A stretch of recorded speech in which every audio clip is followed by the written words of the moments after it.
All right, here we go.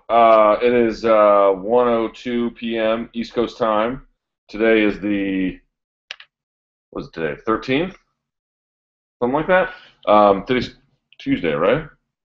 Yeah, Tuesday, May 13th, 2014. I'm Luke Thomas, and this is the weekly live chat I do here on MMAfighting.com. You'll note that the background here is different. Yesterday, I re-aggravated an old Marine Corps injury and threw my back out. And I actually also bought a car the day before that, but it wasn't ready. So I had to drive to where I bought the car, which happens to be where my mother-in-law's house is. And I was too painful to drive back last night. I'm doing okay now. Hopped up on some pain pills and just like gritting my teeth. But what's interesting is I'm actually in my mother-in-law's basement. So every time they accuse journalists and modern journalists and bloggers of working from their mom's basement, it's come full circle. I actually am in my mother-in-law's basement. How about that? So I apologize. It was just the place where I bought the car was like 45 minutes from D.C., and I just didn't have it in me to drive back. So I'll be able to drive back tonight, and I have to travel tomorrow, which is why the chat's not today. You don't really care. I get that. So we'll move on. Today on the chat, we are going to talk about Bellator 120, which is Saturday, which I'll be at. We'll have video interviews and photography and the whole 9 yards for that event. We'll talk about UFC Fight Night 40, which happened last Saturday, Brown versus Silva, and all the other goodness that ensued, and whatever else you want to talk about. Of course, the best place to do that is on the MMAfighting.com website where this video window is embedded. Okay? If you would do me a favor and you would let everyone know you're watching on whatever social media channel that you use, YouTube, Instagram, Facebook, Twitter, Pinterest, Vine, whatever you want to use, let folks know you're watching. That would be greatly appreciated. Also, hello to the folks on Reddit who are watching this now. I appreciate your patronage. And thank you, by the way, for joining me on a Tuesday. When I normally do this on a Wednesday, again, I'm traveling. So had to make it happen.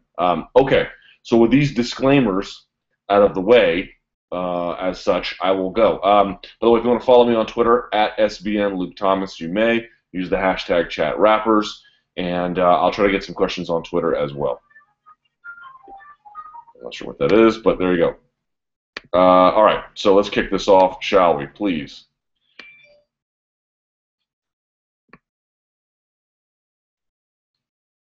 All right.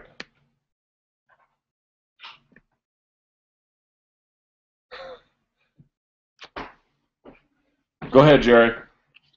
All right, so number one, when Montag or Montague stumbled to the corner at the end of the round 2 against Horiguchi, should the ref and doctor have stopped him from continuing? Montague was struggling and didn't really look like good after, even though he did seem to recover in round 3. The reality is, and of course we have visitors here, the reality is I actually had a bad DirecTV signal when this fight happened. I know, state-of-the-art technology here. I actually had a bad DirecTV signal when this started, and I only got the bout in clips. So it was hard for me to really sort of get a gauge on how he looked. A lot of people are talking about it. I think that if you stumble to your corner, that is typically a red flag, but not necessarily grounds for stopping the bout. It's when you, what that to me indicates is that the ref should go to the corner, should talk to the injured fighter, or at least the injured, what's the word I'm looking for, troubled fighter, hurt fighter, and sort of get some communication from them. Get them to physically react in a certain way, get them to respond in a certain way. And if they can meet that criteria, that's fine. I mean, I think even standing up for just a split second can be disorienting. But if they have to be helped to their corner, and then they're subsequently non-responsive or at least slow to respond, that to me is grounds for stopping a contest. But just being wobbly at first, not necessarily grounds. Certainly one, though, for further inspection. I think if someone does that and just go to their corner and you don't do anything, that to me is a little more problematic than using it as an opportunity to follow up and get some further information. Okay?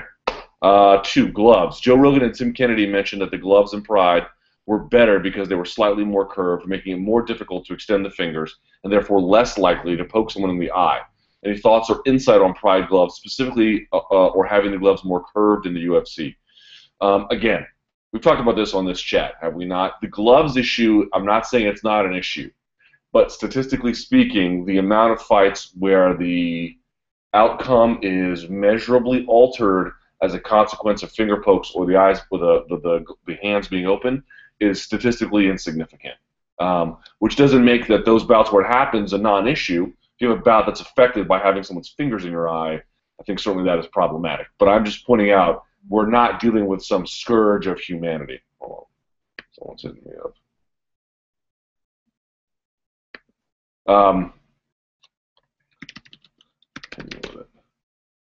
Anyway, so that's one thing we just sort of make clear. Whether or not the Pride gloves actually do that, that's certainly an interesting theory, but it needs to be tested. But here again, we sort of go full circle again. Like if the UFC has having an issue with the gloves, which they acknowledge that they have, if the gloves are imperfect, not horrible per se, but imperfect, and they're going to territory where they self-regulate in Southeast Asia and other places as well, this is an opportunity to test that out, test different gloves. Again, if someone had different gloves, Pride gloves, let's say they use the Pride gloves, but they just slap the UFC logo on top of them, would anybody look at the outcome of those bouts as being illegitimate? Because they didn't use the common standard that we're accustomed to. Would anybody look at, does anybody look at Pride bouts where the first round was 10 minutes as illegitimate? Does anybody look at those tournament bouts that happened in one night as illegitimate? No. I think there's an apprehension about experimentation with things that have a deep need, in this particular case, the gloves, or at least I don't know, an urgent need, but certainly one that deserves some attention. And yet there's an unwillingness to experiment. By the way, everyone saw that Bellator had these power lock gloves, which naturally, I can't see where I look, they naturally curve on the knuckle. So instead of having your hands like this, they hold the hand more like a hook, so that extending the fingers becomes a more laborious task, and even blocked to some extent because they're kind of curved. Now, I haven't worn the gloves. I don't know if there's anything else to them that do that in terms of how they overlap the fingers. And they claim that reduces hand injuries. I don't know if that's been scientifically measured in any capacity. I think their evidence is existent but limited.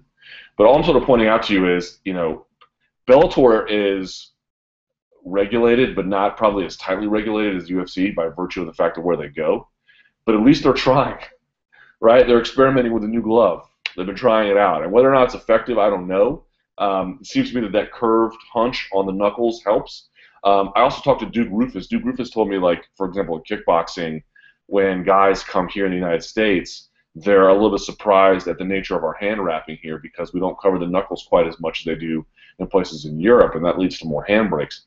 I don't know to what extent that has any overlap into mixed martial arts, but it seems to me there's like an athletic common standard here where the best practices are shared. Maybe there's a case to be wrapping hands more anyway across the knuckles to make them a little bit more resistant to break. So eye poking is different than hand breaking, but what we're pointing out is insufficient gloves.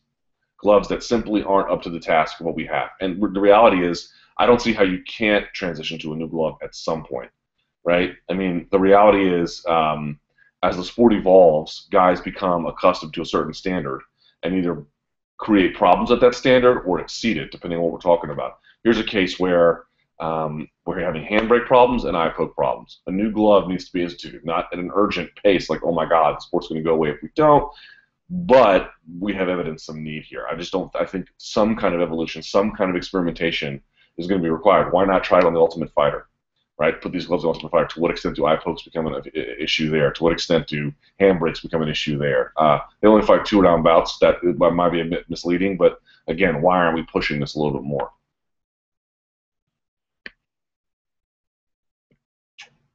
Ultimate clone fighting. Luke, if each UFC champion had to fight a clone version of themselves, which matchup would you want to see the most? Thanks and keep it G. Someone wrote Mighty Mouse versus Mighty Mouse. That'd be good. Wow.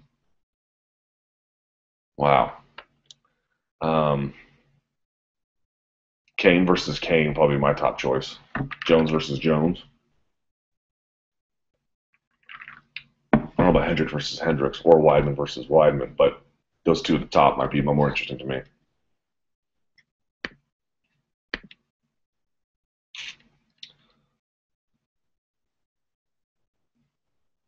I won't spend too much time on this question, but I'll just acknowledge it. Lucas, someone, blah, blah, blah, blah. What are some things you think UFC could learn from boxing? whether it be how to promote fights, fighters, fighter pay, drug testing, and conversely, what are some things boxing can learn from UFC? I won't spend hardly any time answering this question, but I will point you to an article by John Nash, who wrote about promoting. And basically what he did was he came up with some figures that showed that sort of leading boxing promoters, in this case HBO, at the time, when they ran more pay-per-views, made marginally more money than when they ran basically half the number of pay-per-views. And they at least turned what pay-per-views they had when they ran much fewer ones into marquee events. So the idea that more events leads to more monetary gain, leads to more pay-per-views is at best inconclusive. At best.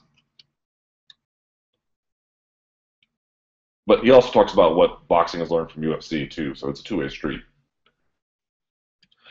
Discuss both Matt Brown and Erick Silva's performances at the recent UFC Fight Night 40, happily.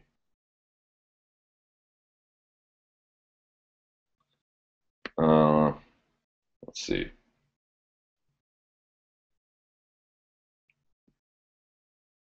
Let's see. So let's start with Matt Brown, shall we? By the way, this is brought to you by, if y'all know what this is, it's not an alcoholic drink, it's cheer wine. If you're from the South, you know what cheer wine is. In any event, it's diet cheer wine, because, you know, I have to have my artificial sweeteners. All right, so Matt Brown. So it's been kind of interesting watching some of the reaction to Matt Brown, because some are sort of pining for a title shot for him and saying how is this, you know, uniquely different than you know, Nick Diaz's resume prior to getting a GSP title shot. You know, I think there's some pretty dramatic differences, but let me say, I think what I like about Matt Brown is that, like when you watch Cain Velasquez or you watch Anderson Silva in his prime, you know, that 16-fight win streak, what were you looking for? Right? You were looking for, to what extent could this guy advance our conception of the high end of the game? What is he going to show us this time that we didn't even conceive as possible? Now, that one didn't happen every time. Sometimes he was hurt and had to fight back, or sometimes it was a fairly pedestrian win, but a lot of times what you were expecting was somebody who could broaden the horizon of what was possible. Right? Somebody so highly specialized and so highly skilled that they could do things that other guys simply could not do. And I think that will always have a place in the game, both for Anderson Silva and for a specialized core of talent that does that. I don't think Matt Brown is that guy. Now, I could be wrong, and if I am, I'm happy to eat my words. And I don't even mean that in an insulting way. I mean, I actually sort of prefer what Matt Brown does to some extent. That's what or I should say, I think they complement each other. What makes Matt Brown special and his achievement so laudable is that he is vulnerable. He is vulnerable in a very identifiable, measurable, you know, mortal way. Right? I mean, he is hurt badly in his fights, and he sort of finds a way to persevere them. And he doesn't have anything particularly flashy. He does have, I think, a very good penchant for. He has excellent finishing instincts. And I think he does have a nice wide array of finishing skills that matches those instincts. But what makes him sort of special to me is that, you know, I often talk about, and when I often mention this about guys who have fallen short in their career, but it's the truth. Like, you're going to find it guys who have fallen short than guys who have achieved everything easily, which is to say, guys who maximize their talents, guys who, when the career is up, you know they did just about everything possible when they were supposed to. When they were supposed to get that extra workout in, they did. When they were supposed to eat that bag of spinach despite the fact that they were starving to make a weight cut, that they did. When they were supposed to get the rest that their body needed and didn't go and do something else, they did. Like, they did all the things they were supposed to do. And when they were supposed to watch tape on an opponent, they did it. When they were supposed to have a game plan going into a fight, even if it didn't work, they at least did. They did all the things that one can do to set themselves up for success. And maybe they didn't get that success in the end, but they did those things. They maximized all of their ability, and they turned themselves into something that they wouldn't have been had they not given every ounce of their effort. Matt Brown is that guy. Matt Brown is that guy. He has turned himself into a very formidable talent by virtue of the fact that he wasn't born with some tremendous skills. Although, again, I do think his finishing instinct is pretty good, pretty remarkable. But that he crossed off everything on the list he was supposed to do to get here. You really have to admire that. That is a very, very difficult thing to do. So, like, whereas Anderson Silva occupies this sort of Spider-Man superhero territory, Matt Brown is great because he's an everyman. Now, again, I don't think every man can do what Matt Brown did, but he's much more occupying of that level. I think also what makes him special is that he's fighting guys, who are basically beneath him. At least he's proven that they're beneath him. Should he get a title shot? I don't think so. I think you have to get some top 10 wins before that happens. Now, there's precedents where guys don't get top 10 wins and they get title shots. Okay, fair enough. A win streak long enough matters. In Matt Brown's own words, as he told me at UFC 145, fighting Stephen Wonderboy Thompson, Brown told me, look at his kickboxing record. How many times did that guy show up to a match and he was just sick and couldn't handle it? So I think all those things matter. But I really think that, listen, if I'm wrong about Matt Brown, by all means, I am happy to acknowledge it. And certainly he's been proving a lot of people wrong for a while now. And I didn't know who to pick in that fight.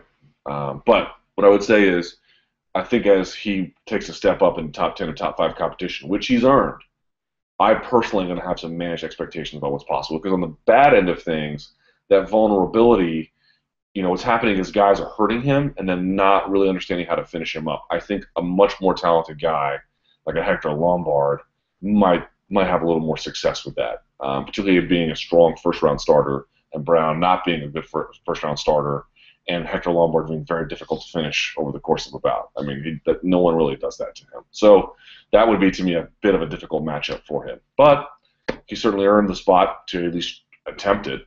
And I wonder what you'd get out of him at that. I think, some guys occupy a space differently. Like, what if he goes and he fights Hector Lombard and just gets thrashed and it's no good? Like, is that the best use of Matt Brown? Maybe the best use of Matt Brown is to put him in fights like this, competitive guys in the top 15 that can give him a bit of a run, but that he's able to execute the things that make him special, that strong degree of violence that we've come to sort of expect and adore.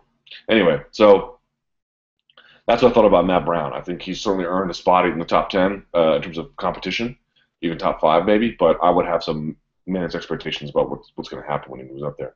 As for Erick Silva, I don't know. I don't know that we learned anything new. People thought, well, he took a lot of damage, and it's not something he necessarily showed in the Dong Hyun Kim fight. So what? Dong Hyun Kim hit him with a bomb. Dong Hyun Kim is known for, I don't even know if a big power necessarily, but anybody at that weight with that kind of physicality who just wings a heavy shot is going to be able to do a lot, especially when the other guy's walking into it, which is kind of what happened. So I don't know that I thought he had a bad chin. Maybe some other people did. I never did. He is who he is, He's a guy with a lot of athletic ability, with a lot of technical skill that starts strong and fades. This is a paradigm that we are not unaccustomed to. This is something we've seen before in a lot of other guys, to varying degrees, but that's just the way he fights, and he's always going to fight that way. I'd be very surprised to see him fight. I mean, which isn't to say he can't make some refinements, but that's going to be the trajectory. I mean, that's who he is. That's how his soul speaks to him. That's how the competition speaks to him. And it's fun for a while, and he's going to beat a lot of guys doing that, but guys who can go the distance are just going to give him problems. I just think that's always going to be the case.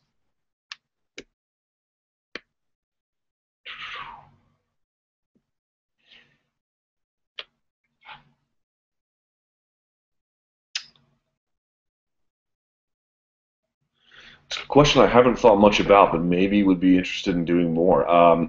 What's your opinion on managers like Ed Soares and Ali Abdelaziz also promoting events? Is this a conflict of interest? I know some state athletic commissions ban promoters for managing the fighters they have under contract, but others don't. Also, it's my impression that most of the managers in the sport don't serve the fighters very well at all. Is this impression accurate? And if it is, what can fighters do to make sure they get good management? Interesting question. Monty Cox should be thrown into that as well. I don't know how many guys he puts on his shows, but he's both a guy who manages and promotes.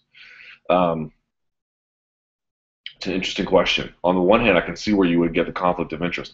I mean, I think there's sort of two paradigms with management and the UFC. On the one hand, You have guys who are very close to the UFC, and by the way, a lot of these guys have dual managers. Like um, uh, Anderson Silva has both Ed Soares and Jorge. I think his name is Guimaraes, or I forget how to pronounce his last name, but in any event, so you can have both. On the one hand, there's the idea of having managers that have a cozy relationship with the UFC, and therefore maybe that enables them to not exert force over them necessarily, but be able to through a basic system of reciprocity, get things out of them. That's one paradigm.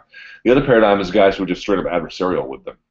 Right, you saw that with Gilbert Melendez in the contract negotiations. I think they thought they weren't going to get anything out of the UFC, so they went adversarial with them by using Bellator as leverage to get a better bid, and it worked. I don't know which one works better. I'm not close enough to the situation to really get a sort of a field view. But in the case of what you're talking about, it's the former, the guys who have the cozy relationship with promoters, in this particular case UFC, but Abdelaziz and World Series of Fighting. I can certainly see your point, how it would be a major conflict of interest. It's not one I've explored necessarily, but that is a very fair question, and one that I'd like to give some more examination to. All right.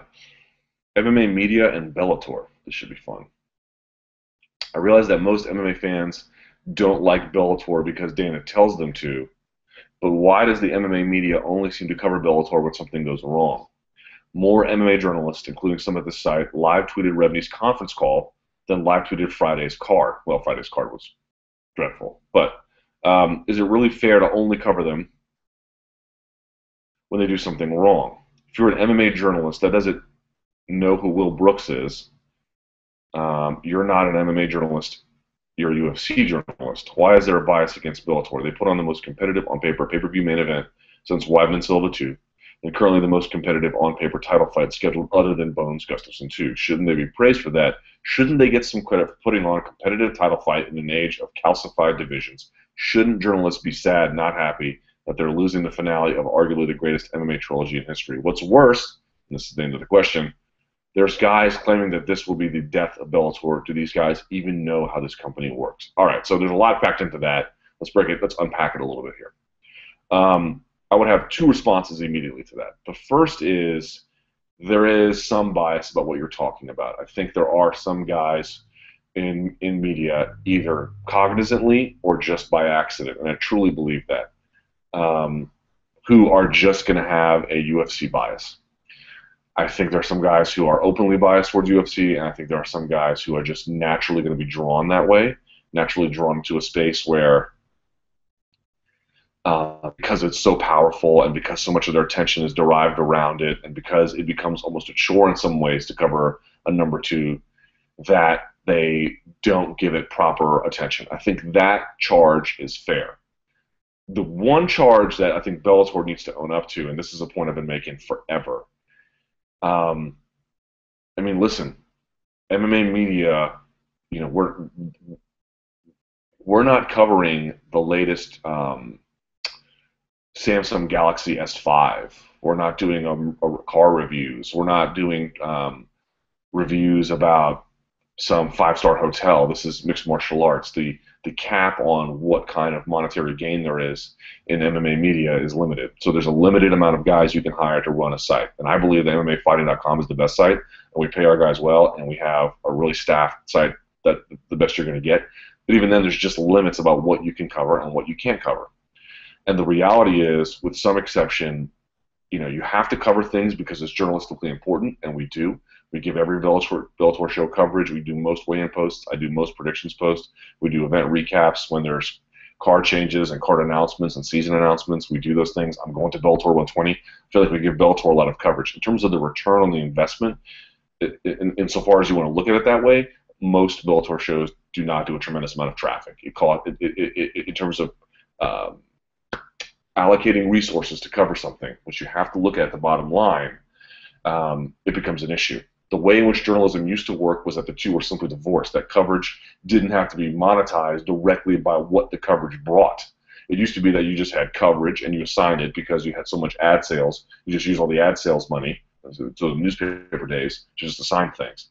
the coverage was never designed itself in such a way as how sensitive it was to revenue generation. And the reality is Bellator coverage is not very rewarding in terms of that. It's just not. Now, that's not saying it's always the case. I think when Rampage fight, you get a bump. Those, believe it or not, those prelim card posts with the videos, they do really well. When King Mo got knocked out by Emmanuel Newton, there was tons of coverage about that. I'm not saying Bellator is immune to doing well. What I'm simply saying is I think this is why when I talk about when I say there's too many shows, people say, well, how do you know there's too many shows? I can see the enthusiasm. I can see the enthusiasm that's lacking from a traffic standpoint is visible to me. We have tools that allow us to watch traffic not just after the fact, but in real time, second by second. I can see how a site lives and breathes. And for a lot of Bellator shows, it's a flat line. And you could say, well, that's just MMA fighting. No, we have access to MMA fighting, Bloody Elbow, MMA Mania. These are 3 sites that do well over millions of views every month. They run independently. They have different SEO operations and everything. I can see what a site is doing. I can talk to other editors, talk to the guys at Sherdog, talk to the guys at Junkie, and ask them if Bellator does a tremendous amount of traffic for them. You're going to get a pretty clear response. Okay. Now, again, that doesn't mean you don't cover them, and we do cover them. We cover them very well. But this is a responsibility of Bellator. I can't make Bellator events more interesting to a public that then wants to seek them out, and I can view their tangible interest. I can't control that. I can't control that. And of all the things you have to cover from the UFC side of things, which in fairness, a lot of those don't do traffic as well, but a lot of them do, obviously. You get the idea. So it's split down the middle. It's in part, yes, there is a bias. I acknowledge that. And the other part is when you've got shows like Bellator 119, why would the average mixed martial arts consumer care about that? It's just a fair question. Why would they? We have to cover it because we have a journalistic responsibility, but in terms of a resource allocation, we're just not going to bend over backwards to cover something like that. It doesn't make any financial sense at all for us, and we have to make sure that our financial sense is protected. You can hear my dog.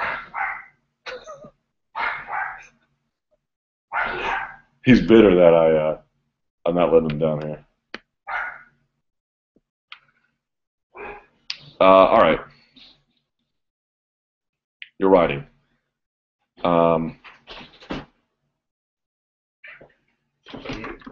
It's fine. It's fine. It's fine. What was it? I'm in the middle of school, Jerry. I can't really talk about it. Okay. You're writing. How to judge your own work. How do you judge a piece as successful and good quality? Let's see.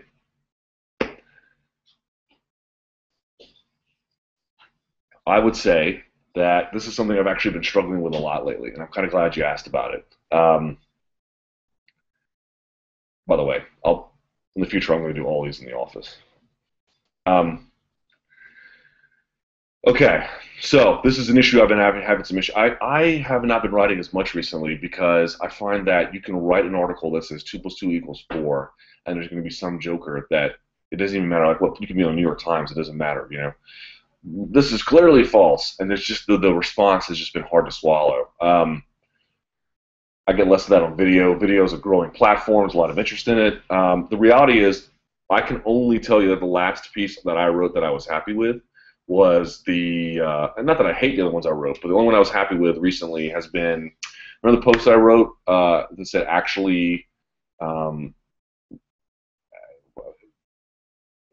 White had stated that,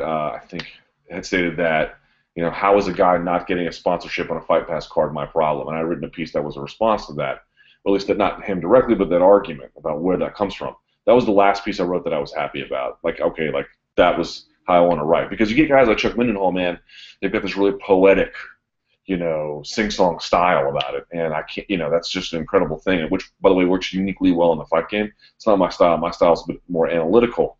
That's how I like to write, but that takes time and editing, and it's often two luxuries that I don't really have. It's not as much as I would like. So I don't know. I judge it by response. I judge it by how I feel about it. And the truth be told, that's probably the last post I've written that I was like, okay, that's what I sound like. That's what I want to sound like every time I write, but it doesn't get there often for those 2 reasons, time and editing. All right. Bellator's pay-per-view worthy of purchase. Here's the question. It's one you should ask yourself. if this Bellator card were a UFC card, would you purchase it? Would MMA media be clowning it? I think the answer is, would MMA media be clowning it? I think the answer is yes. I think they would be, especially with the late change. Is it worthy of a pay-per-view purchase? That's up to you.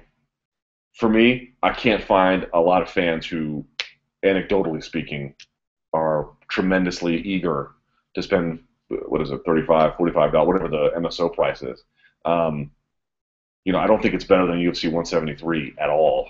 Not to say there's not some value to it, but I just think it's crazy, man. Losing Eddie Alvarez was bad. It was bad because it was a really fairly tenuous grip that they had on the pay-per-view space to begin with, right? So you had two bases covered there. You had the hardcore base covered with Chandler versus Alvarez, and you had the casual base covered with Mo versus Rampage. And the reality is Mo versus Rampage, okay, fine, but that's how you had it, right? If you lose one, you lose basically not the whole thing, but you lose what made it possible. You had to have a hardcore satisfaction along with the casual satisfaction. You don't have the hardcore satisfaction. Like, God bless Martin Hill versus Nate Jolly. That is not necessarily what the hardcore fan base is particularly interested in at this time. You have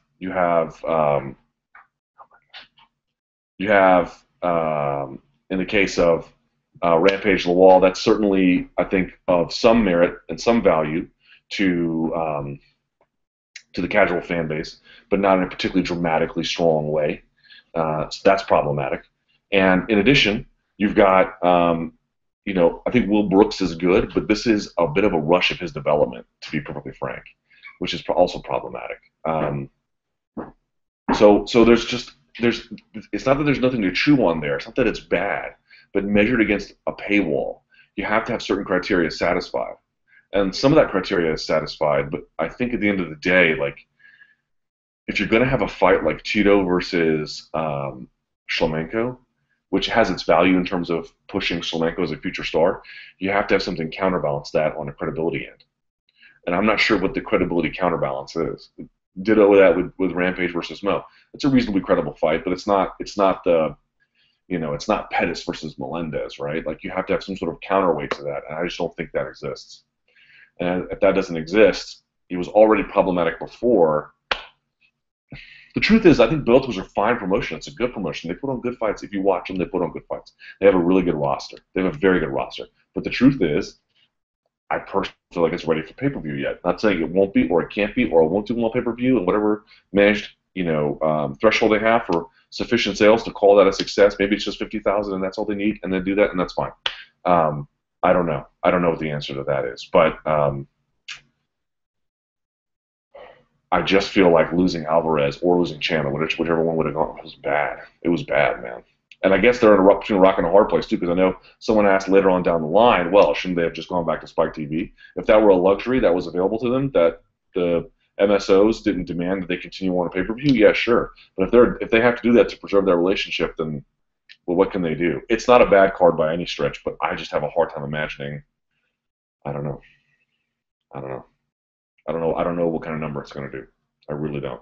What's funny is, who believes it will do a good number? Now, I need to talk to him now that Alvarez is out. But Jack Encarnacion thinks at least previously, believed it could do 100,000 on pay-per-view. It's not an opinion I share, but certainly Jack knows his stuff. So I'd be curious to talk to him about where he stands on that issue now.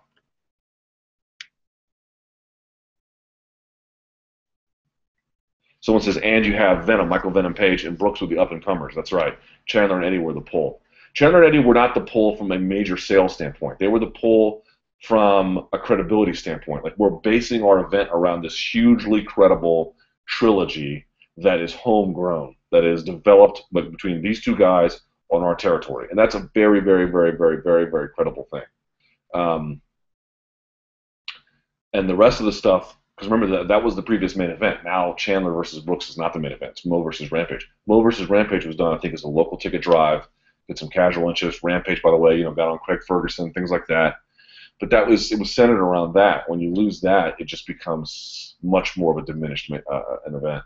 I honestly think, now that I thought about it, like, it's hard to debate because you can ask yourself what's worse, losing Alvarez or losing one half of Mo versus Rampage. And it's hard to answer that because they were centered around a credible event with the casual hook. And it's easy to say, oh, well, it's easier to lose Rampage because that's what the event really was about. And maybe that's true, but at the same time, I know that from a ticket sales standpoint, guys like Alvarez and Chandler aren't the major draws at the gate. And I'm not saying that this event is blowing the doors off in terms of the live gate, but without Rampage, I think Rampage is sort of central to the ticket sale effort and the local media effort, which I know he did a huge media tour in the Memphis area. So it's just problematic. But like my thing is, if you've got these two things and you lose one of them, granted one of them is your main, one is your co-main, but if you lose that and the thing falls apart in a sense, like in terms of the value proposition to fans, are you really ready? Are you really ready for that? Are you really ready to jump to that space? If you lose one, it's just the value proposition changes. I don't know.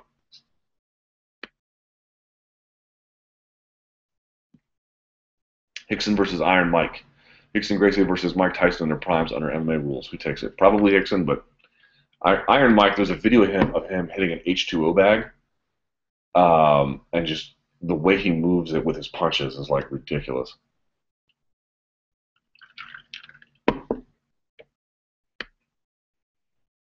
All right. I think we talked some about this last week. Dominic Cruz is ranked number 9 as a bantamweight on the latest UFC fighter rankings. What is the point of having rankings when they don't make sense? He hasn't fought in the division in 2 years, so shouldn't he be unranked? Who would you put up in a match with Dominic Cruz if he was able to fight now? Well, it certainly wouldn't be Renan Barão. I can tell you that. Let's see.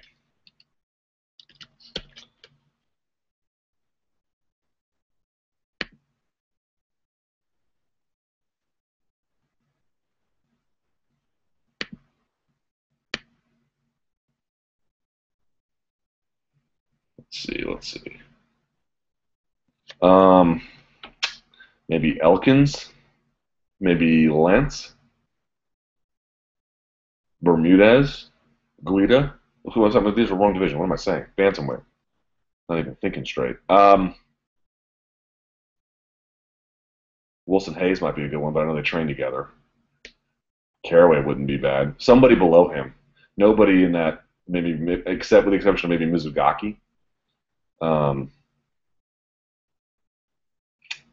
you have Faber, you got to save that one because that's a moneymaker. Asun Sao, he's a little too close to the top. Maybe that might have been the worst. Maybe McDonald. I don't know. Any of those might be pretty good. Dillashaw is busy. Wineland just got knocked out. I wouldn't want to see that one.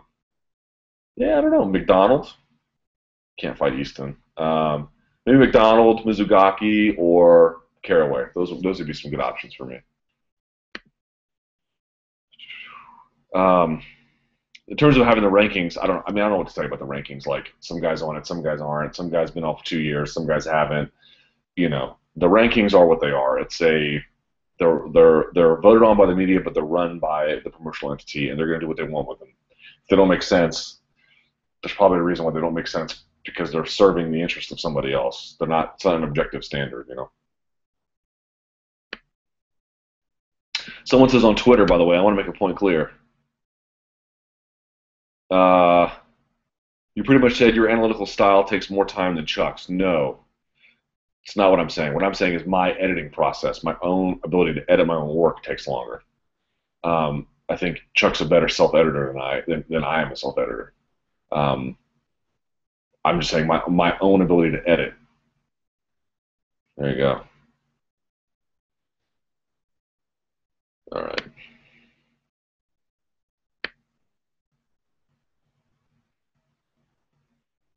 So what of Matt Brown? If he isn't given a title shot next, he'd just be the 5th fighter in UFC history to win 7 consecutive fights and fight a contender next. The others: Jim Miller, John Fitch, George Soteropoulos, Gray Maynard.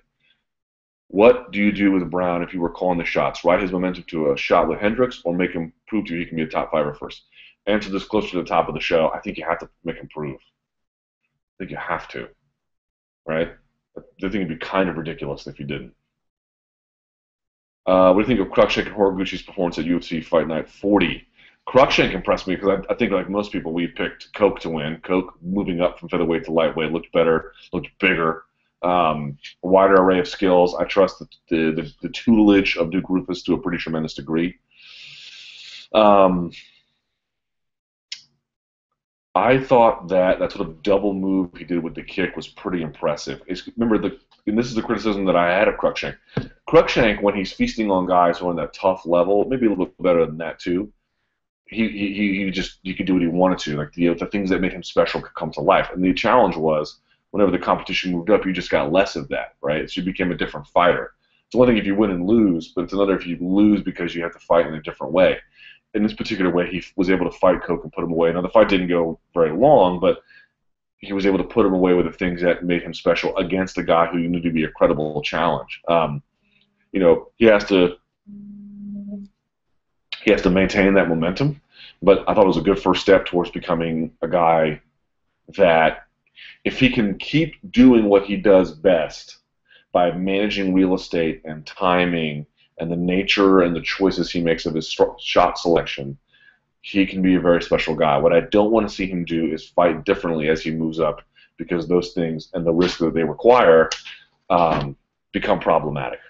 But that's sort of what I don't want to see. I don't want to see a guy who loses his ability to be effective and to be interesting and be dynamic because stiffer challenges have an effect over that.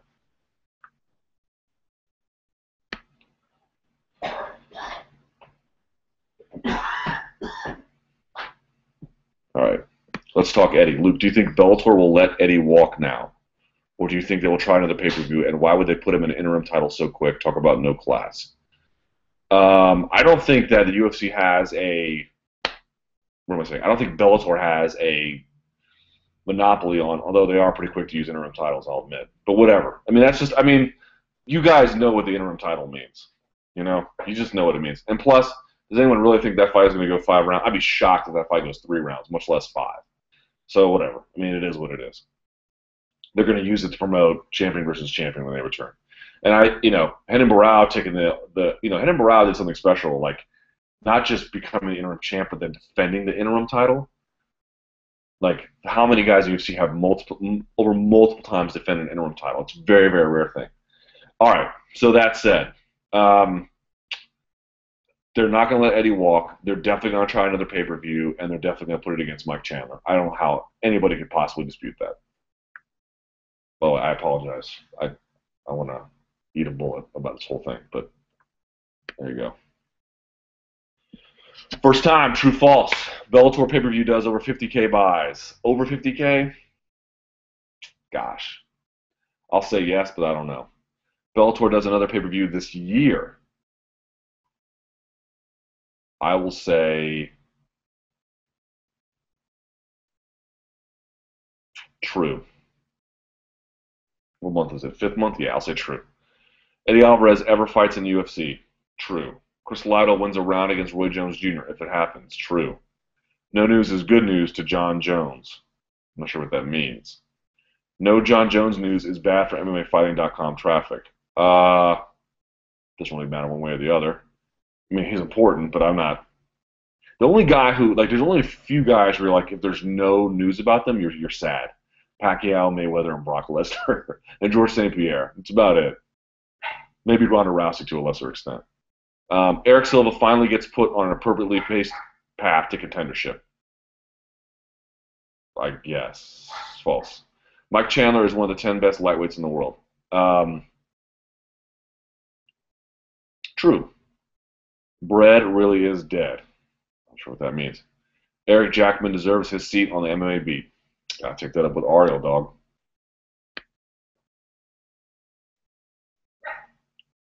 Seriously, gonna throw that dog through the effing window.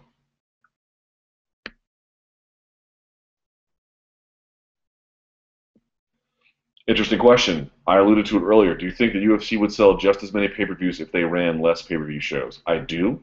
And the upshot to that is it costs the consumers less to do that, because you'd be opening the scope of who's purchasing. When you do a tremendous amount of shows, and they're all relatively low by UFC standard buy rate, let's say 152, 250, sort of that same core group that's always buying them. If you do less, you're already going to keep that core group plus expand the base. That means it's less of a cost to the consumer who's directly buying month over month. And given how they've been supportive of MMA and the UFC all this time, That'd be a really nice gesture, especially in the age of all the pay-per-views and Fight Pass and whatnot. That's sort of my thought. There is evidence to suggest they could reduce the number of shows, stack them to a tremendous degree, make that pay-per-view a really true special marquee event. Like, what am I always harping on? You know, everyone's like, "Oh, you're jaded. You watch too much MMA, and it's jaded you." Oh, I mean, maybe it has made me world weary. But when I just look around the landscape, because I don't just watch MMA, I watch MMA, I watch boxing, I watch wrestling, I watch jiu-jitsu tournaments. When I say wrestling, I mean amateur wrestling, because they're having their own issues with promotion, how to generate interest. And I watch kickboxing. You know, I've done a couple events for Glory.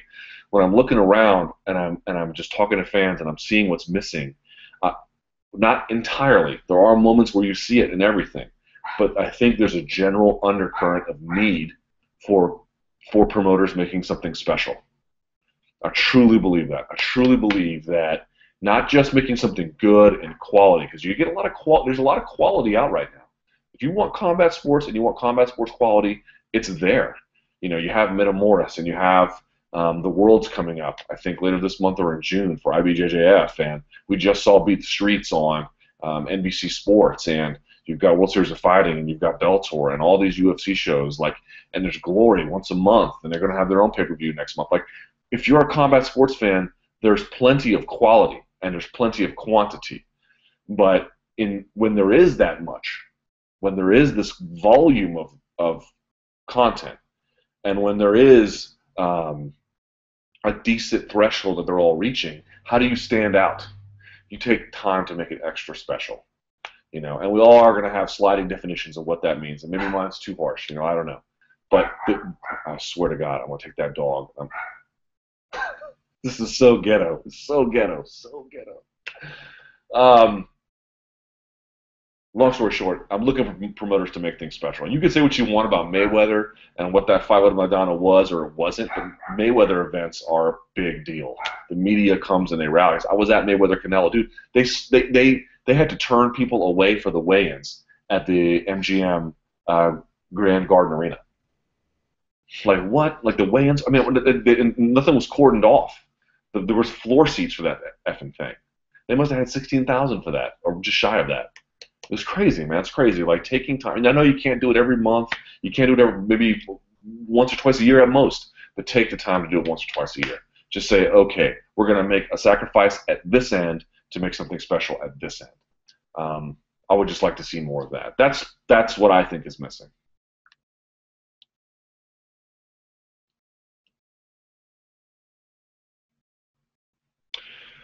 Bellator's finances. You didn't have time for it last week, but it fits even better this week. A lot of fans do not know this information, even if we take it for granted. Number one, is Bellator profitable? And I'll go back.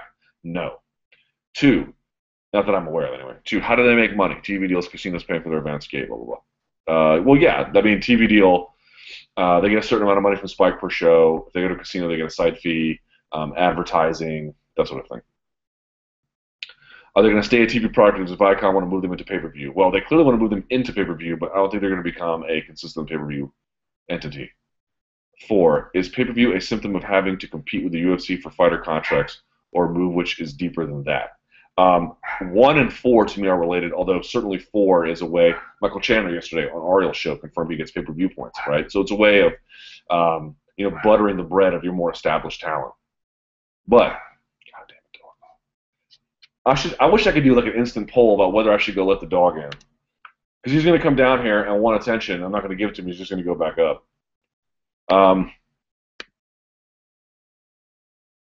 Let's see.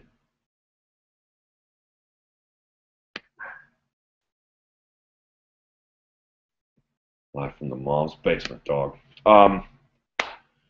So I made a point once on MMA Beat about Bellator, and that I said at its core, it's always going to be profitable. And I think a lot of people misunderstood what that meant. I think at its core, being a tournament-based system or whatever else you want to call it, going casino to casino, signing guys early in their career, building them, and then keeping them in-house to have whatever services you want in-house, keeping costs low, keeping overhead low, having local guys on the prelim card who just come to sell.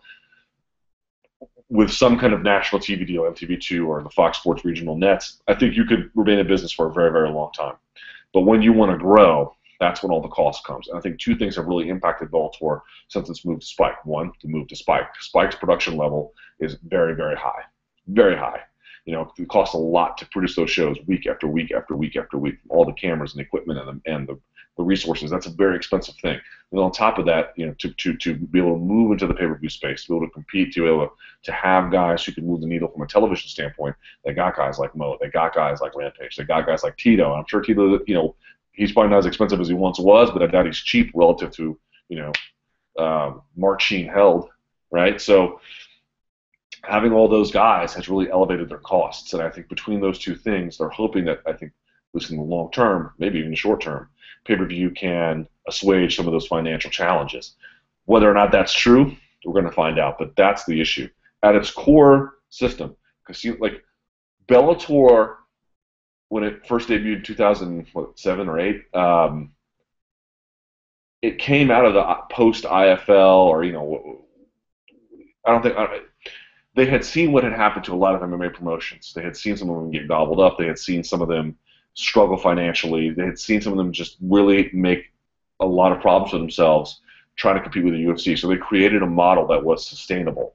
That was the most important thing. Like Gary Shaw's model at Pro Elite was the opposite of sustainability, but it was really good on getting media attention. They had Kimbo Slice, and whatever you want to think about Kimbo Slice, they did big numbers on TV. So it was in Gina Carano, same thing, but they were very, very expensive. They burned a lot of cash at Pro Elite, and they went out of business.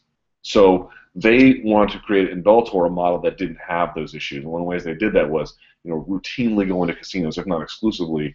Not exclusively. They've never gone exclusively to casinos, but really rely on them for that site fee so that they don't have to worry about selling tickets. But again, I mentioned on the back end, it's just, I think, dulled their instincts as promoters. They just don't really know how or have the in-house resources, absent Spike's help, to promote a fight. Spike did everything they can. They had, Mike Chandler Unrivaled. They put on Bellator every week. They had the Mo Rampage show last night. They had, my back is killing me, and they had 4 shoulder programmings basically, Countdown and Unfinished Business. They did everything they possibly could around those shows, but it's a TV channel. Their ability to promote is limited. I just feel like Bellator, they're getting better than they were, but that's one of their major challenges as a growing promotion. How well do you promote a fight? And that's been, I think what their major achievement is we can go from Salt Lake City on this Friday to Pachanga on the next Friday to Rio Rancho to the following Friday to Maine, and then they can just do it constantly. That from a logistical standpoint, that resource management is incredible, but that's not the same thing as getting fans excited about your product.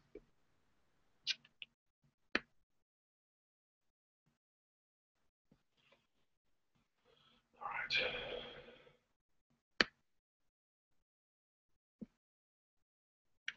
Will people ever buy a pay-per-view if it isn't from the UFC? If you look at the pay-per-view sales of every non-UFC company, they've been terrible, and WEC did the best because basically they sold it as a UFC event. Do you think the casual fans will ever be willing to buy a pay-per-view? I don't know. One thing I didn't mention before that I have mentioned on this chat because I think it's really important is, I don't know if Strikeforce would have succeeded on pay-per-view too. You look back at the narratives about Strikeforce, and they were just unnecessarily harsh about them, and that would impact fan enthusiasm. But John Nash, again, did a story like the oral history of Strikeforce, had like 5 or 6 parts, and one of them was you talked to previous Strikeforce management, and they did not agree with the assessment that they were financially in trouble, and that they pointed to their ability, along with UFC, as the only 2 organizations at the time who could do $1 million gates. I believe that with every time that a rival to the UFC has died, the subsequent follow-up has been less than the previous one, which is to say, Pride for a long time was bigger than UFC and it died. Strikeforce, a shade under UFC, and it died, or this was bought out. And then you have Bellator, which is a shade under Strikeforce. And the distance between the two, between the number 1 and number 2, continues to widen as the number 2s die out. That's why I'm liking Bellator as that. Who is going to be the number 2? Like RFA? I don't know if World Series of Fighting is long for this world. In any event. But Affliction was able to sell, I think, 100,000 pay-per-view buys. It's just that they had no other way to manage their costs outside of that. They were spending a tremendous amount of money. flying in talent and paying talent and on ads and everything else. The money can go quickly, man, between getting a lighting set up and securing a venue and flying talent in and hosting them and paying them. The costs are astronomical, man. That's why regional MMA succeeds on some level, because everyone is already there. You don't have to put guys up in hotels because they live down the street. You don't have to give them per diem because they're only coming in for that day of the fight. Like, there's ways to manage costs that doing these bigger shows is just so difficult to do. Someone says Invicta started off with hiccups and did get buys. Well, it's really a disputed number. We don't know what numbers they did, and they did them over the internet. And if they were doing so well financially, I think they'd be running more shows. All right, higher or lower? Chances of Nick Diaz Matt Brown fight 5% higher. Bellator pay-per-view 45,000. I'll say higher, but man, I just don't know. Amount Ed Alvarez would have to be paid to fake a concussion 0. I don't know what that means. Years that Mike Chandler reigns as champ after Eddie leaves 2.5. I'll say lower. Amount of little nog injuries we have to hear about before he fights again 3. I'll say higher. Amount of minutes Ben Askren's next fight will last. Next 3 fights 30 minutes. I'll say less than that.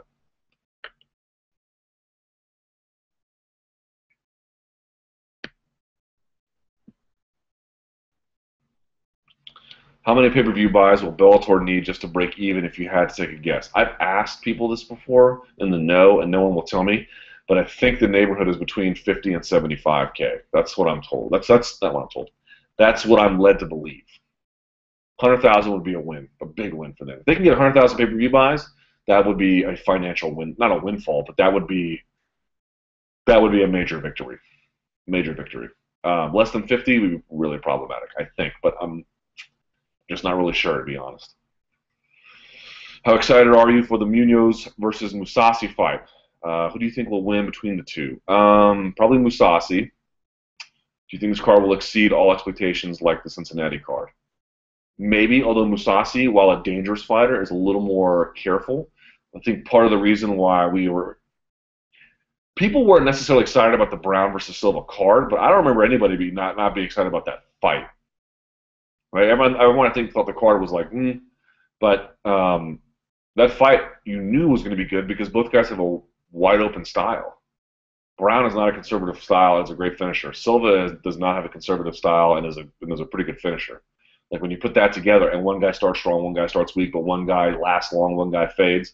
Like you knew something bad was going to happen there, and by bad I mean good. This one, Munoz has a bit of a wide open style, but a little more careful. Same with Mousasi, but I do think there will be a very, very good fight. I think this fight will be a slightly, not to say that Brown versus Silva wasn't technical, but that was so much battering that you kind of get lost in what the technical application is there. This one will have more careful technical application. Getting credentialed. Luke, what is the process of getting credentialed for a fight? What are the qualifications? A couple weeks ago, Paul Malignaggi fought in D.C. If you wanted to, could you just apply and get credentialed just to watch a fight and get seats? You could do that, and then you wouldn't get credentialed again. So every organization has their own standard for what they're looking for. But basically, the way it works is this: you ask well in advance, two to months ahead of time, what is the process of getting credentialed? I swear to God, I'm gonna kill this dog. You apply with your name, your media outlet, your position, and what you intend to do. Are you a photographer? Are you a videographer? Are you an editor? Are you on deadline? Are you all the different things that you need? Some places ask you to write a description of what you might need beyond that.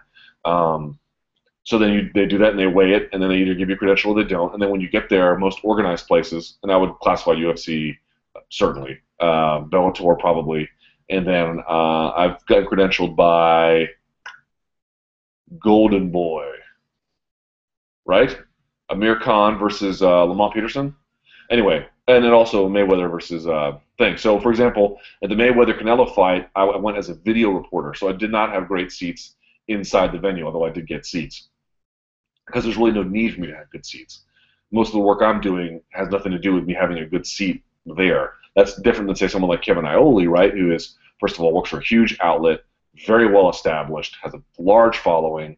He needs good seats. Same with Dan Raphael and whoever else. They need good seats. And they work for ESPN. So So the size of the outlet determines where you're going to sit and everything else. But when I go for MMA fighting, I usually get A row or B row, which are really good seats for UFC events. It all just depends. But yeah, that's how it works.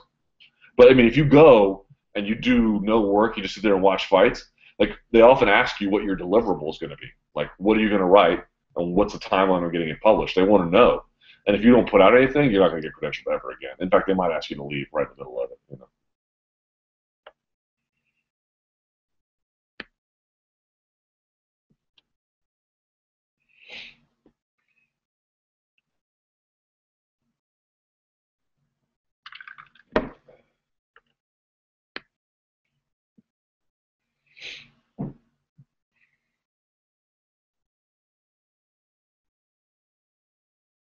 Luke, how do you feel about how quickly Bellator is set to roll out another meaningless interim title just so they can have a title fight? Yeah, par for the course, man. I mean, if you're a minor, relative to the UFC, a minor promotion, you got to do whatever you can, I guess.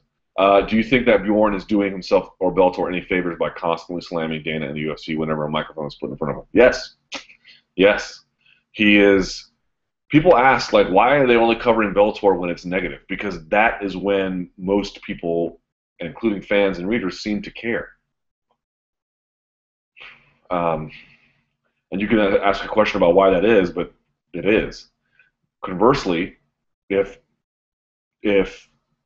Bjorn is able to make everything he says a Bellator versus UFC issue, he's much more likely to get coverage. If he's just talking about Will Brooks' double leg, as tremendous as it is that necessarily going to get him a lot of coverage? No. And also, by constantly chirping about UFC, he's at least trying to position himself and Bellator next to that organization. You notice he never mentions World Series of Fighting because it doesn't do him any good.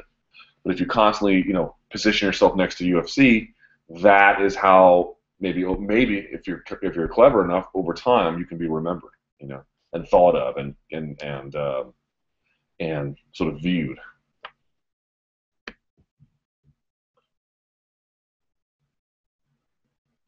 If you were forced to fight a member of the MMA beat cast in MMA, who would you pick? Mendenhall, Wagenheim, Cheaphead, or even Oriel? Maybe I should rephrase the question. Who do you think will give you the least trouble in the cage, and you will have the easiest time to finish? Oh boy, I have no idea. Cheaphead are probably the toughest one, but I could be wrong about that. They're all Cheaphead, Mendenhall, Wagenheim are all pretty big guys. Fight card pacing. I saw you retweet an article about UFC's pacing for cards, e.g. the last card lasting 6 hours. Do you think Zuffa are going to fix this problem, or are they more interested in making money from ads and spamming their latest pay-per-view? Also, what do you do during all the breaks and ads? The idea of being in an arena for 6 hours with a load of just bleed fans doesn't sound like fun to me. Again,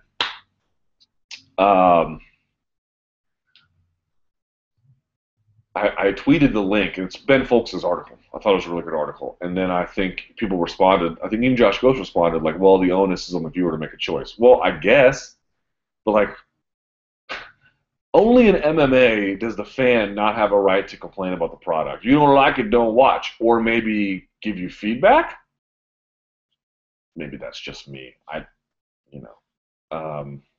When did feedback become non-permissible in mixed martial arts from the fan? I don't understand that at all. I'm not telling you to stop. I'm telling you maybe this could improve it, and this could be a more enjoyable experience for everybody. When did that feedback loop get cut off? I don't understand that quite so well. Anyway, that's all this is. I think 6 hours of a broadcast. I mean, no other sport does that. People are like, oh, people can sit around and watch a baseball game for 5 hours.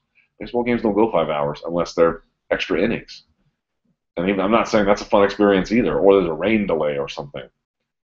A sporting event is about 3 hours, roughly, 3.5. That's a good pace.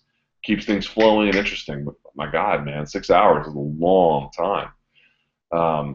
Yeah, I'd like to see things sped up a little bit. And how you want to do that is up to you. I don't know why there have to be 14 fights on a card. Put 9 fights on a card, 10 fights on a card. This would be just a quicker, more impactful experience. But that's just me. People have different, interpretations of what they like and what they don't like. If you're asking me, 9 to 10 fights on a card is ideal. 8's a little too few, but 9 to 10 is pretty good.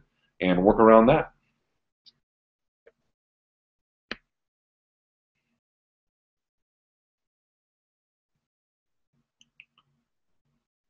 see.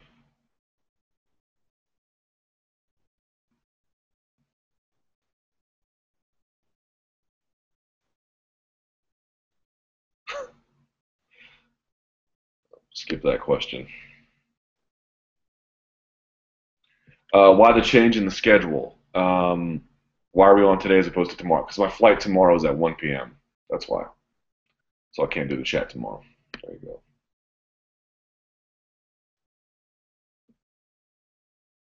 How did you score the first round of Brown Silva? It's a good question. I actually didn't score it in real time, so I'd probably have to watch it again just to be sure.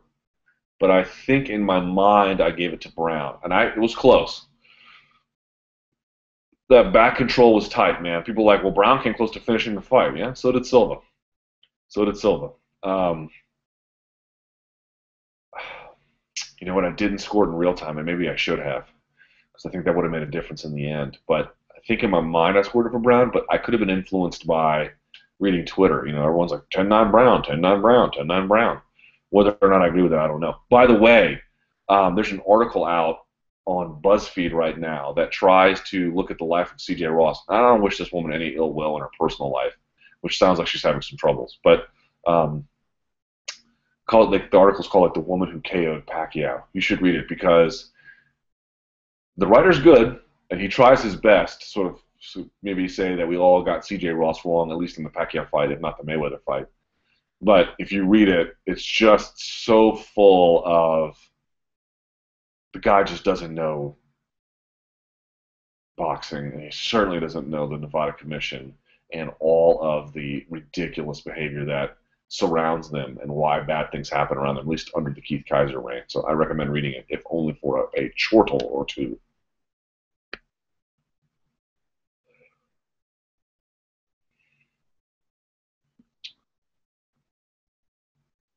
What is your favorite fan-appointed MMA fighter nickname? Alphabet for Habib Nurmagomedov, Chocolate Al for Chuck Liddell, Brockle Snar for Brock Lesnar, or Mr. Cupcake for Brian Caraway? Well, it's got to be Mr. Cupcake, because that could actually be a nickname for him.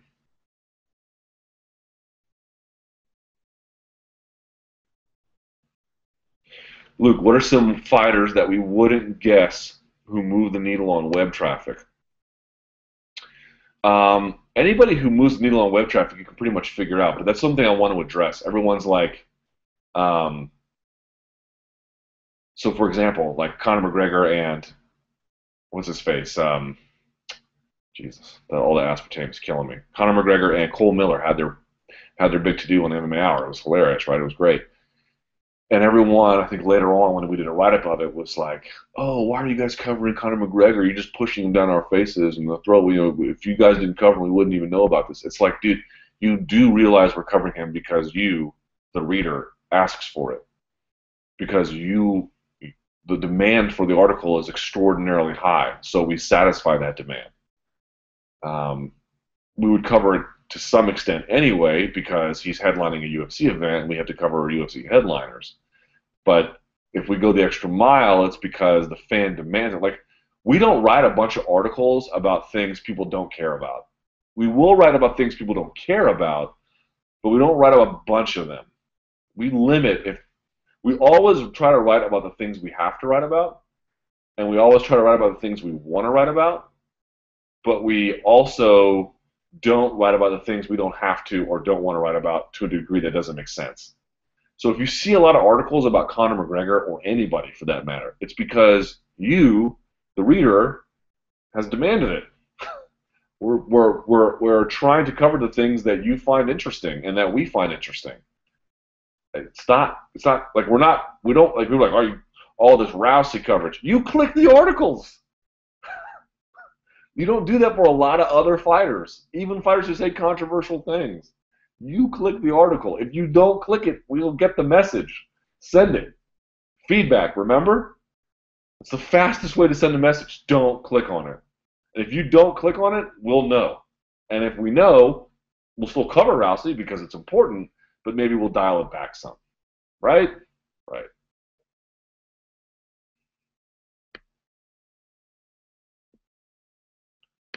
All right.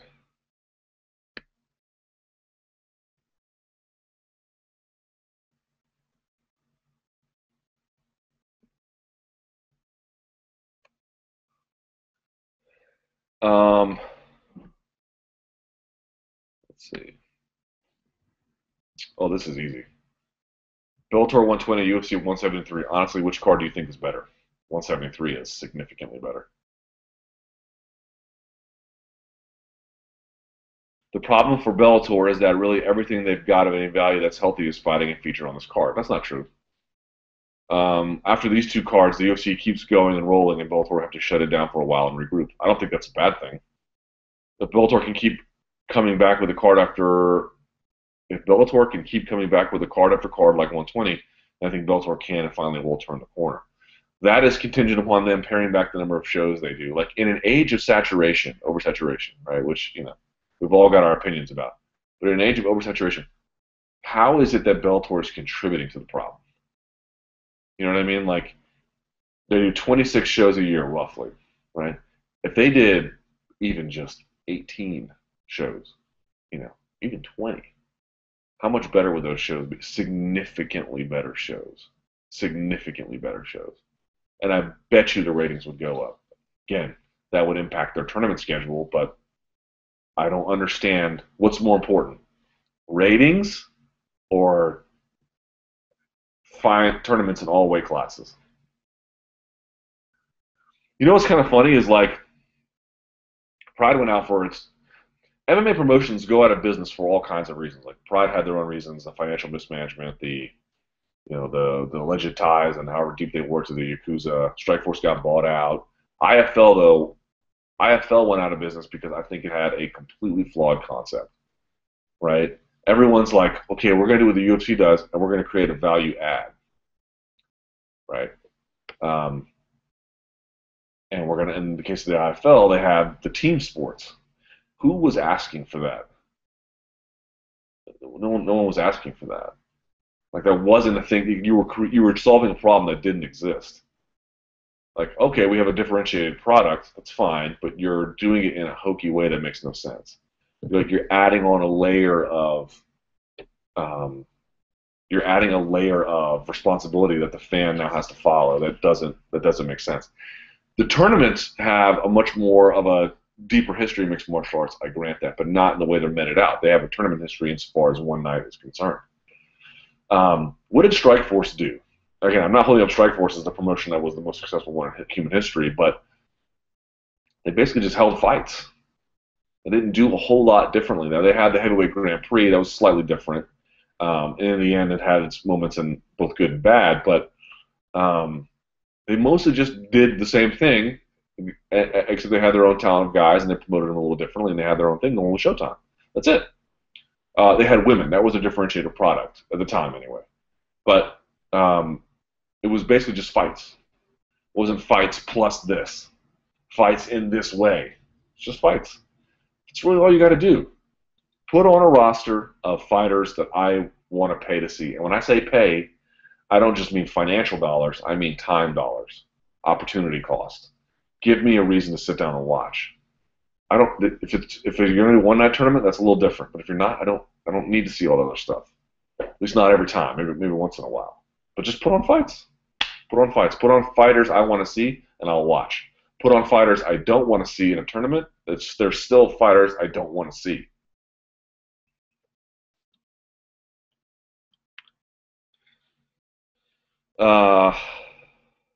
Luke, when will the new camera and branding be in action? What is the holdup with the new show improvements like the better camera and MMA chat with Luke Thomas branding?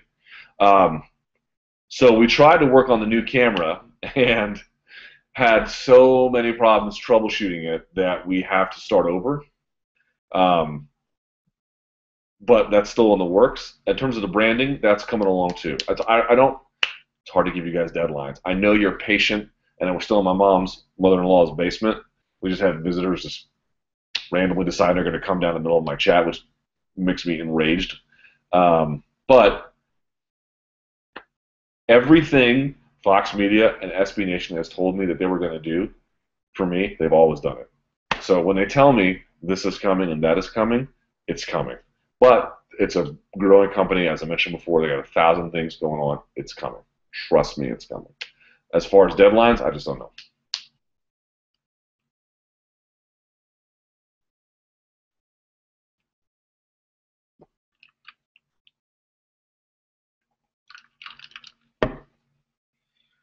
Is Nate Diaz screwing himself? Since he signed a contract recently, isn't the UFC really most likely to just let him sit out and earn zero money? Makes sense to get in there fighting since money seems to be his main concern. What a difficult spot, man, because he's unable to go and test himself on the free market at this point anyway, because he already re-signed with UFC. Is Nate Diaz screwing himself? He certainly is not earning money he could be. It's hard to say. You know, what matters more to you? Make the principle of not fighting for money you think is unfair, or just making money because you'll need that down the road? It really depends on your values. You know, what's more important to you? I can see either case. I can see Nate Diaz being like, it's more important to me to take a stand. And I can see the other case being like, dude, just go make money. Like, just go make money. It's hard to say. It's really hard to say.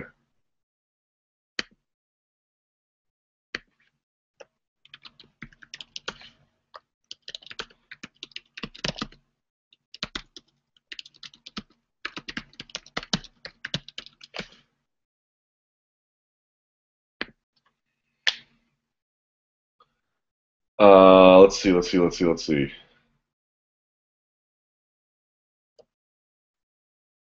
go to Twitter, shall we? Someone goes, I just realized you're not sniffling. Nice. See, when the weather's warmer, it's like 90 degrees in DC today. I don't have the same problems.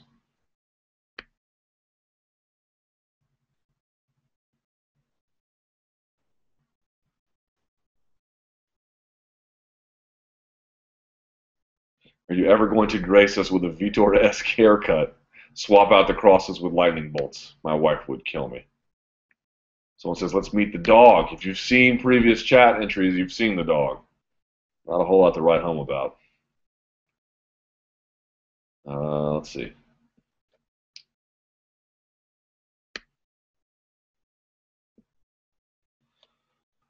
Would it take someone like John Jones or Ronda Rousey to speak up on more fighter pay for Dana to pay attention? Yes.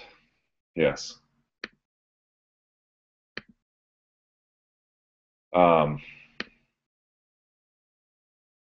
Absolutely. It's going to take one of those guys to push the issue, not just from a media attention standpoint. Like, because those are, like, if you went to ESPN today, right, in Stamford, Connecticut, wherever the hell it is, and you went to what they call the campus, and you said, name an MMA fighter, name a UFC fighter, and then maybe they watch MMA, maybe they don't, but they might be able to name guys like Cain Velasquez or Chael Sonnen or John Jones, because those are guys who literally have been there. They've been on TV, they've been in studio. If you know nothing else about MMA or UFC, you know the guys you've met, right? You know the guys that have came there. Somebody like that drawing attention and being vocal and then being, you know, an advocate for something, whether it's fighter pay or some commission change or whatever, any issue that's relevant to sports, you know, not animal cruelty per se, some sort of like personal cause, that's going to draw attention. But Nate Diaz, while a popular figure among the sort of cognizant MMA fan, I don't think he's gotten a lot of attention on ESPN. I don't think he's gotten a lot of attention by the sort of editing staff at Sports Illustrated and the like. It would take a bigger thing. The problem with Nick and Nate is not that they don't have a cause or that they're right or that they're, you know, sitting out won't be necessarily impactful. I think it might be impactful. It's that it's not the same as a Rousey doing it. It's not the same as a Velasquez doing it, who, by the way, both champions. It's not the same as a John Jones doing it. It's there has to be, you know, when John Jones canceled UFC 151, he didn't cancel, but chose not to fight on it, and everyone went crazy. Like, did you see how fast the fighters crabs in a barrel, man? They're very much out to get for themselves, and if anybody gets in their way, as they perceive it, they let them know, rather than being like, no, I'm not going to fight on this particular way because you need it. I scheduled to fight this guy. He got injured. I'm sorry about it. I'm not fighting, you know. Which, by the way, has happened in boxing before for major events. Neither here nor there. The point being is, yeah, you need someone with that kind of advocacy and pressure to stand up for somebody else. And I just don't think a lot of fighters do that. They don't have that inclination, the natural instinct. So, like, of all the obstacles to creating a fighter union, boy, that is one of them.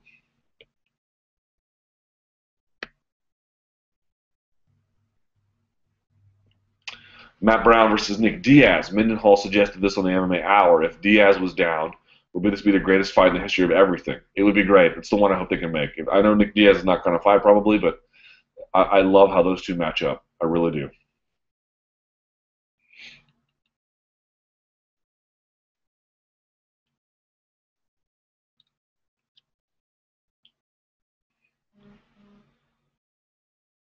Let's see.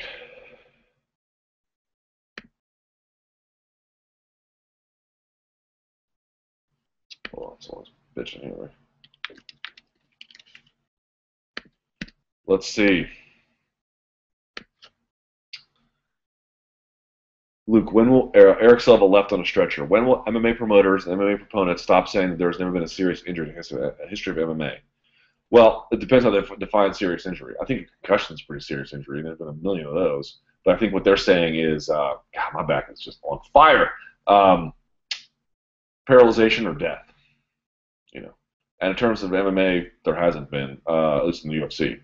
There's been deaths, certainly, and paralyzations, but not there.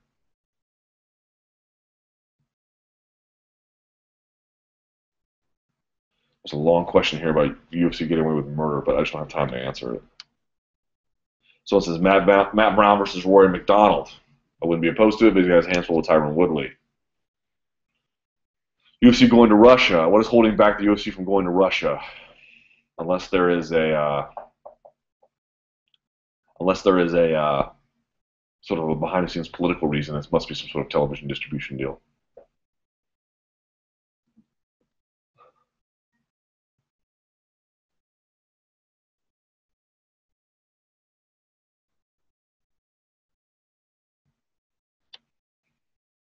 God, a lot of long questions here. The human rights abuses in Abu Dhabi. Yeah, I'm not the biggest fan of Abu Dhabi.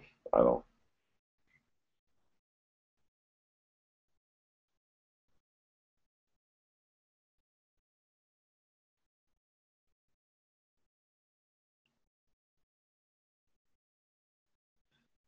Okay, Luke, did you realize your don't click it point turned into the don't watch it point you earlier refuted?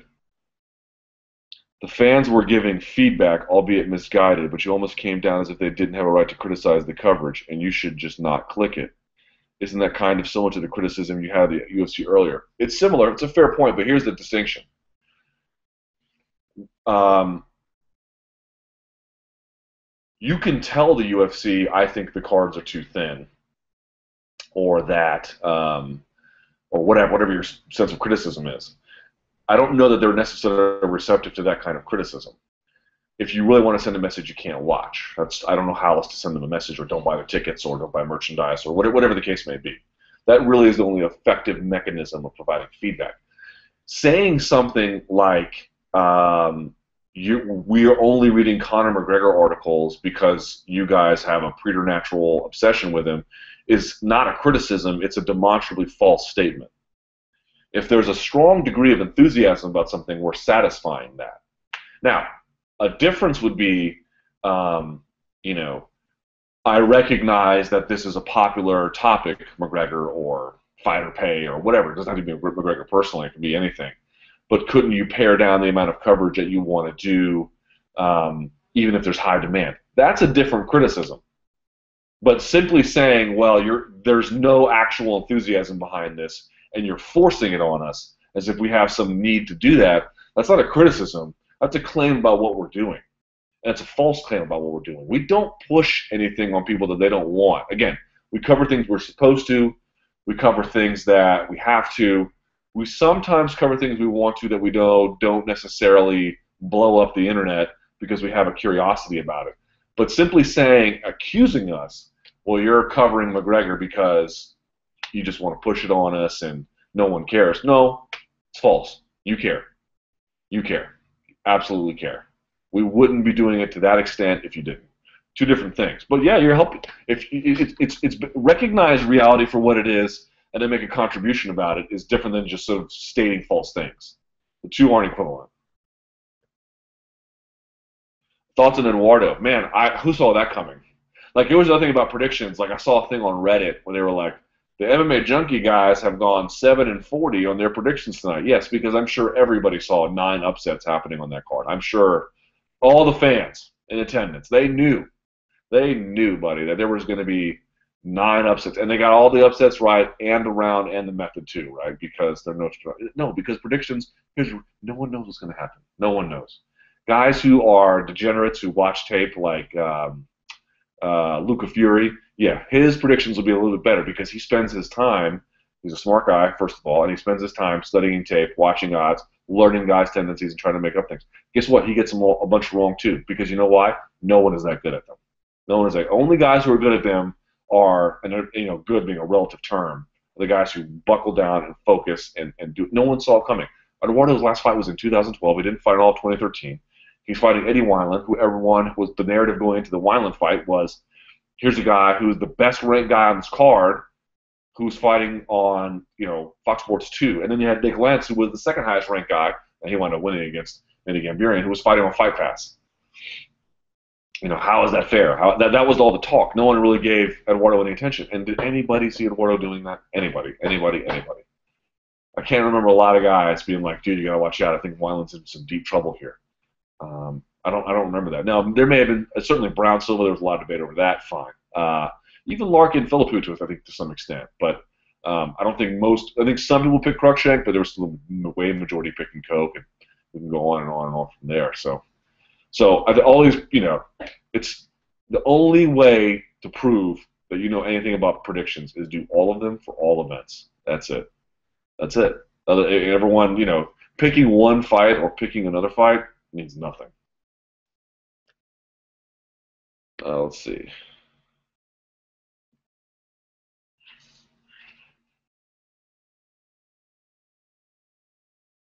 UFC net worth. Okay, if the UFC is really worth $3+ billion, and they have deals in all these countries, do they really even need to do pay-per-view at this point? It would seem in most cases they would grow the sport more by putting on big stars on TV. Well, the $3.5 billion figure comes from a Financial Times interview with Dana White. I don't know that it's been substantiated. I think most independent assessments have it closer to 1.5, maybe 2. 3.5, I think, is an internal assessment, not one rooted necessarily in independent analysis. All right, let's do one more, and then we will quit this thing, and I can go and eat a bullet because I'm so angry.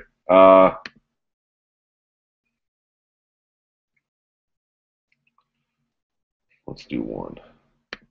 Someone says I ignored the last green rec. Let's see. No, I did that one. I did the second one before that, too. Do you think Bellator 120 should have been moved to Spike? I did that one as well.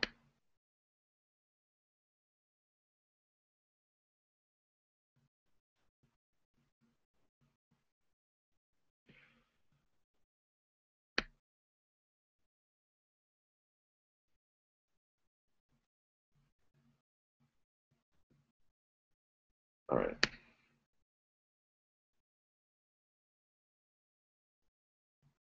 And then last but certainly not least, as I call it quits to this wonderful endeavor of ours,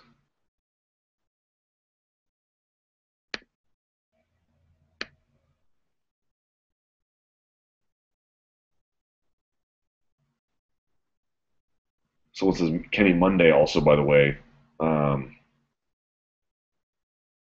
in addition, promotes and has a conflict of interest between promoting and managing.